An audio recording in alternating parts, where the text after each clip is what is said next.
हमारे यहाँ एक खरगोश रहता है जिसे खूब सोने का शौक है, पर वह हमेशा समय पर जागता है। एक बार उसने एक अलार्म घड़ी खरीदी ताकि वह हर दिन समय पर जाग सके। पर वह जो घड़ी खरीदी थी, वो घड़ी हमेशा थोड़ी देर से बजती थी।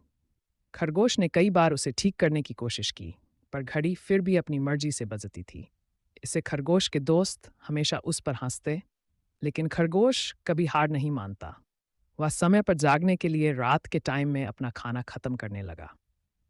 ये स्टोरी हमें ये सिखाती है कि दृढ़ संकल्प और सामर्थ्य से हम किसी भी कठिनाई को पार कर सकते हैं।